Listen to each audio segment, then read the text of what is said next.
Hello बच्चों, मैं हूं प्रेम और वासुदेव एजुकेशन में एक बार फिर से आपका स्वागत है। अगर आप चैनल पर नए हैं तो सबसे पहले आप चैनल को सब्सक्राइब कर लीजिए, बेल आइकन को प्रेस कर लीजिए और वीडियो को ज्यादा से ज्यादा लाइक और शेयर कर दीजिए, क्योंकि नीट से रिलेटेड जो भी इंफॉर्मेशन या लेटेस्ट अपडेट होती है वो हम हमारे चैनल पर सबसे पहले आपके लिए लेकर आते हैं। हमारी इतनी मेहनत के लिए आपका सब्सक्राइब करना, एक लाइक और शेयर करना तो बनता है। अब क्या है पूरा मामला वो जानते हैं इस वीडियो में। जैसा कि आपको पीछे स्क्रीन पर दिख रहा होगा, हमने टैगलाइन बनाया है ब्रेकिंग न्यूज नीट 2025। नीट 2025 मामला अब पहुंचा है इलाहाबाद कोर्ट। सर क्यों टेंशन दे रहे हो? एक तो हम वेट कर रहे हैं काउंसलिंग का और ऊपर से ऐसे ऐसे वीडियो आ जाते हैं जो तनाव देते हैं। तो बच्चों, पहले क्या है पूरा मामला, इसकी वीडियो आप एंड तक देखिए। जैसा कि आपको पता है कि सबसे पहले नीट 2025 का मामला पहुंचा मद्रास हाई कोर्ट में। मद्रास हाई कोर्ट ने स्पष्ट कहा कि रीनीट नहीं होगा, दोबारा एग्जाम नहीं होगा। फिर बच्चे पहुंच गए मध्य प्रदेश हाई कोर्ट में। मध्य प्रदेश हाई कोर्ट में बहुत तारीखों के बाद तारीख पे तारीख तारीख पे तारीख तारीख पे तारीख दी गई और 10 जुलाई को एक सुनवाई हुई। और सुनवाई भी कुछ इस प्रकार हुई कि सोलिसिटर जनरल तुषार मेहता और उसके खंडपीठ के जो न्यायाधीश थे वो नीट 2025 पर चर्चा करते करते अहमदाबाद प्लेन क्रैश पर पहुंच गए या प्लेन क्रैश पर पहुंच गए। अब नीट मामले में प्लेन क्रैश का कौन सा योगदान है ये तो हमें भी नहीं पता और शायद आपको भी नहीं पता होगा।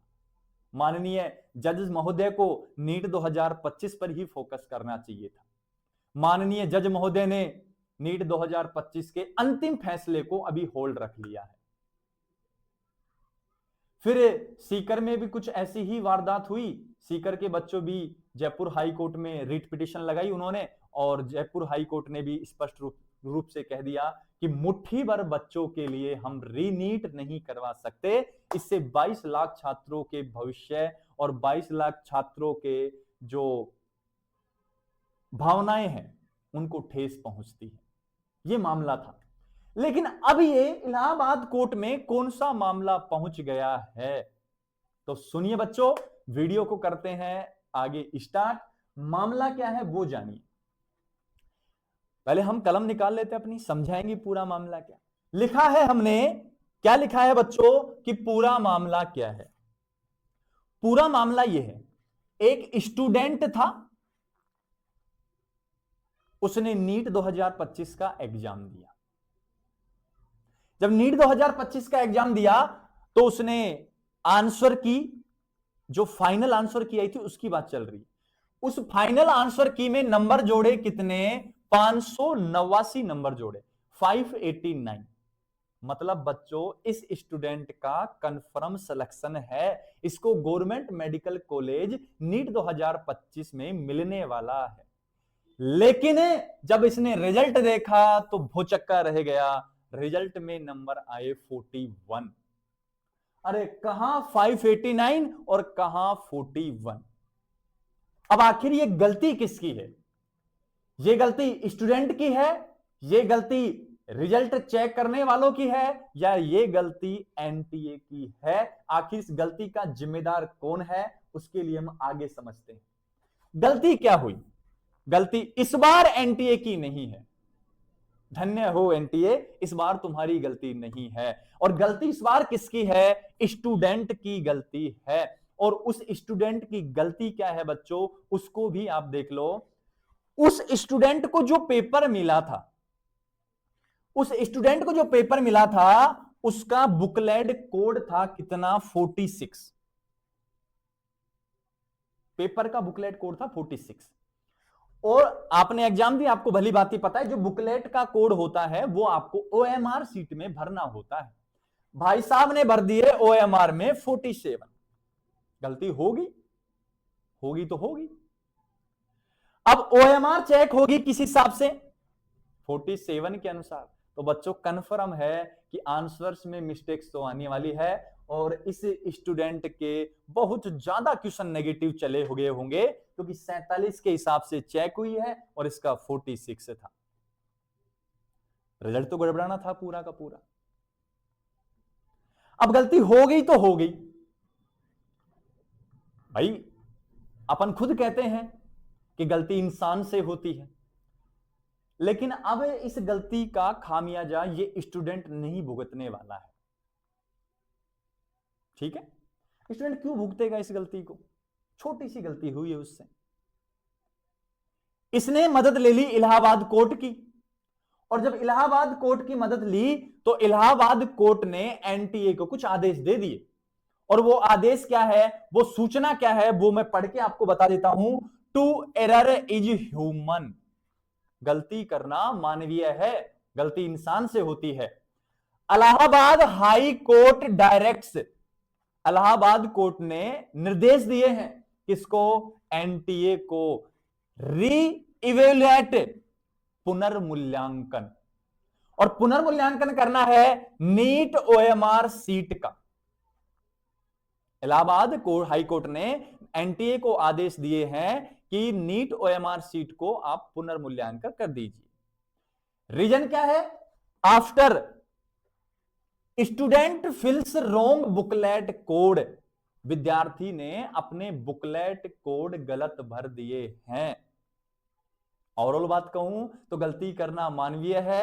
इलाहाबाद कोर्ट ने एनटीए को निर्देश दिए हैं कि रोंग बुकलेट कोड भरने के कारण रिजल्ट में गड़बड़ी हुई है, तो आप इस ओएमआर सीट को दोबारा से जांच कर दीजिए, क्योंकि बच्चे का कहना है कि उसके 589 नंबर आ रहे हैं सिर्फ एक बुकलेट कोड की वजह से।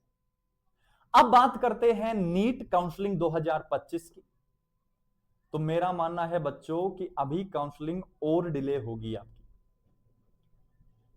क्योंकि एमसीसी ने अभी तो कॉलेज को प्रपत्र जारी किया है कि जो जो काउंसलिंग में भाग लेना चाहता है, जितनी जितनी सीटों के साथ भाग लेना चाहता है, वो हमें प्रपत्र भेज दें, उसके बाद हम काउंसलिंग की प्रक्रिया स्टार्ट करेंगे। पहला रीजन ये है काउंसलिंग थोड़ा डिले होने का। दूसरा रीजन है कि मध्य प्रदेश हाई कोर्ट की अभी फाइनल सुनवाई का आंसर नहीं आ पाया है, वहां की सुनवाई को होल्ड रखा गया है। अब वो कब तक होल्ड रखते हैं, कब तक उसकी अंतिम सुनवाई होती है, उसको जल्दी से जल्दी करवाकर फिर काउंसलिंग प्रोसेस स्टार्ट होगा। तो तब तक आप अभी घर पे आराम कीजिए। मानता हूं आपकी पढ़ाई डिले हो रही है, मानता हूं आपका एमबीबीएस का सेशन लेट हो रहा है, लेकिन अपने हाथ में कुछ नहीं है, क्योंकि अब मुझे लगता है ऐसा कि शिक्षा का राजनीतिकरण हो गया है। शिक्षा भी अब राजनेताओं के हाथों में चली गई है। जैसे वो चलाते हैं उसी प्रकार एनटीए कठपुतली बन चुका है।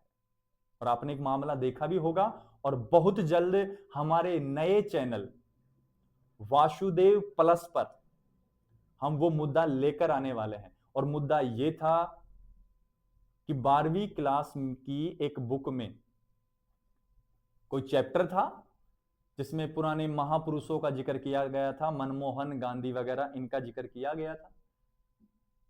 अब माननीय शिक्षा मंत्री मदन दिलावर जी और बाकी मंत्रियों का कहना है कि इसमें नरेंद्र मोदी जी का जिक्र नहीं है, जबकि उनका देश में बहुत योगदान है। इस बात को लेकर उनमें भयंकर वाली बहस हो रही है। मतलब शिक्षा में भी अब कांग्रेस और बीजेपी चलने लग गई है। तो ये शिक्षा का राजनीतिकरण हो रहा है, और इस मामले में हम आपके साथ बहुत जल्दी एक वीडियो शेयर करने वाले हैं कि गलत क्या है, सही क्या है, तथ्यों के साथ बात करने वाले हैं। तो आप हमारे नए YouTube चैनल वासुदेवा प्लस को सब्सक्राइब कर लीजिए, जिसका लिंक इसके डिस्क्रिप्शन में दे दिया गया है। क्लियर है बच्चों? वासुदेव प्लस में क्या क्या खास रहने वाला है? डेली न्यूज मिलेंगी, डेली हंट्स मिलेंगी, पॉलिटिकल मुद्दे मिलेंगे, मोटिवेशन क्वेट्स मिलेंगे, सब चीजें आपको मिलने वाली है, और सब चीजें भरोसे की और सच्चाई के साथ मिलने वाली है। और उन चीजों को अगर आप समझ आ जाओगे आज समझ जाओगे तो कल बेहतर बना लोगे उन चीजों से। मिलते हैं नेक्स्ट वीडियो में एक नई अपडेट के साथ।